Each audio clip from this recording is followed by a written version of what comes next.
Hi guys, and welcome to this Let's Play of Penumbra Overture. I don't know much about this game, except that you may notice that it says continue. It's because I actually already recorded this game a while in, but the gamma was so low that on the video that I finished saving and all actually was black. You couldn't see anything, so I have to do everything again, which is a bit sad because now I know all the things I have to do, but hopefully we'll make that quick and I can get scared again, which I'm not very fond of, but whatever.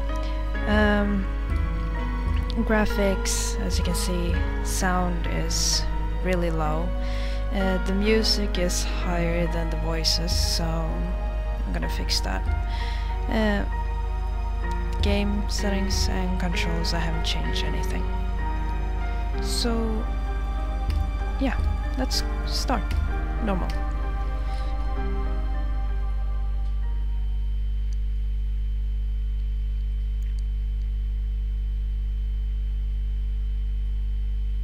For my part in this allegory, I'm not going to make the same mistakes my father made.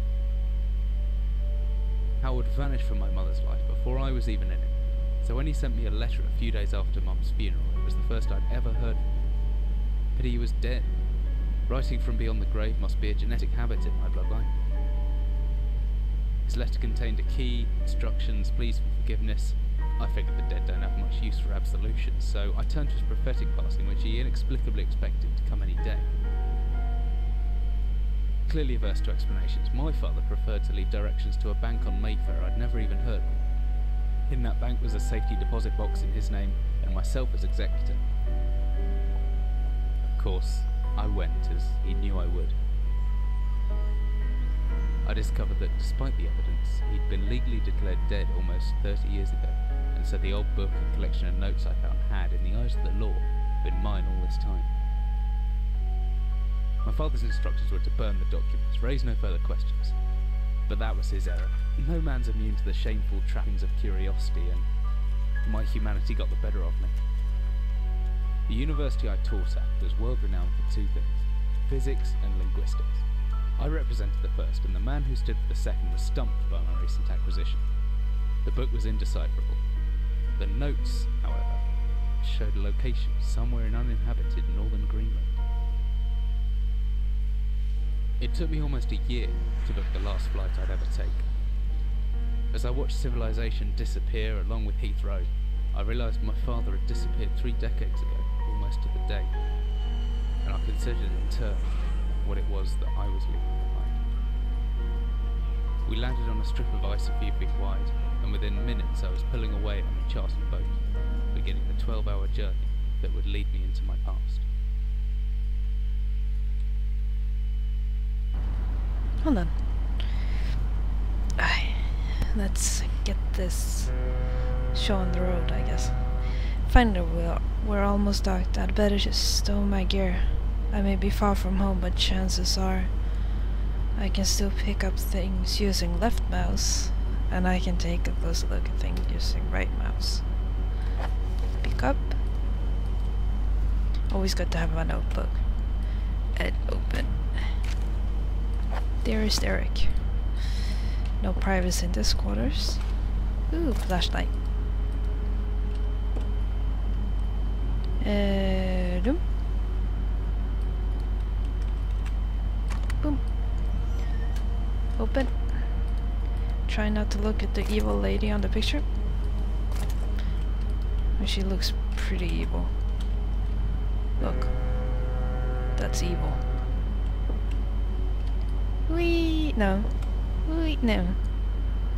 Wee! Alright, let's go. As I stepped off the boat, setting out into the blizzard that had formed around me, I realized how utterly devoted I'd been to the discovery of my father's past. I had no idea what to expect. Soon enough my concern was justified. I don't know whether I lost my orientation or my spirit first, but I lost feeling in my extremities soon after, and knew hypothermia was setting in. I started looking for shelter. Maybe you should look for shelter before. Maybe you shouldn't even gone out here. So cold. I don't know where I am. Need shelter soon. Shelter, shelter. Ooh, cold. My entire head went numb a long time ago, but I can still hear the wind roaring, or is there some kind of animal in the distance? I'm hoping the wind.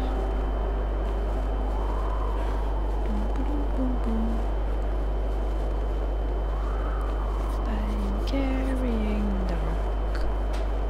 Whee! Yay!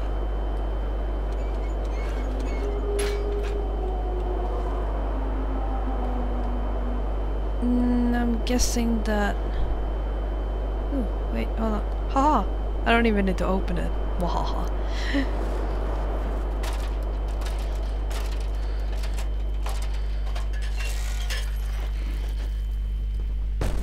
Ow.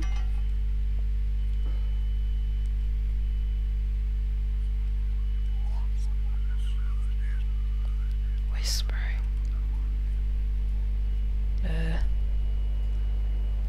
Jesus, my head. I can't believe I fell that far and survived. Although looking around, maybe I didn't. What is this place? Ooh, that's pretty. I should have known that rusty old ladder wouldn't hold my weight, but I didn't have any choice. I'd rather die down here than suffer the cold any longer. You sure about that? Alright, let's see. No. Where's my flashlight? No, I want this one. Do you like this?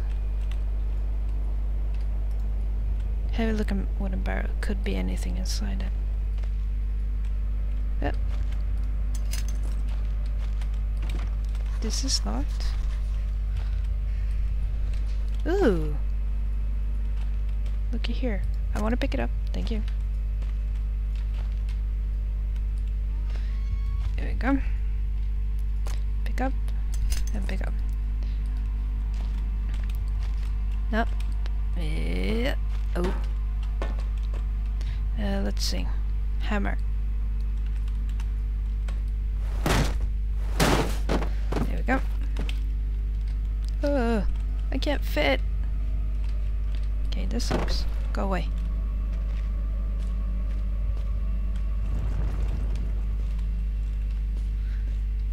Okay, this looks secure.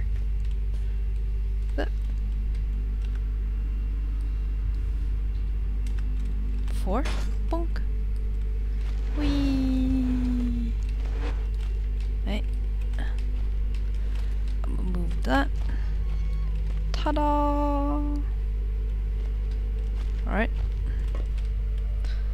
Whatever I was descending into was 100 feet below ground, protected by 2 solid metal hatches located in a remote Arctic wilderness and buried beneath the snow.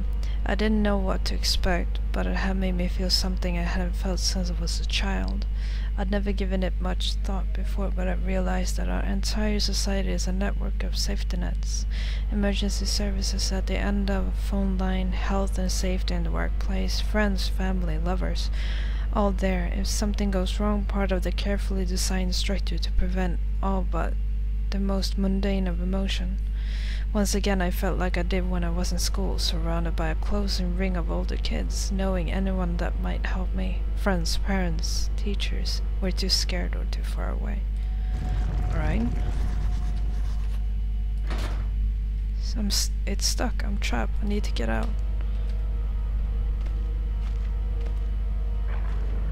Uh-oh. I'm not taking any chances. If anyone or anything hears me, it's best staying low, not out of sight until I know whether or not it's a threat. Crouching by pressing left control could give me.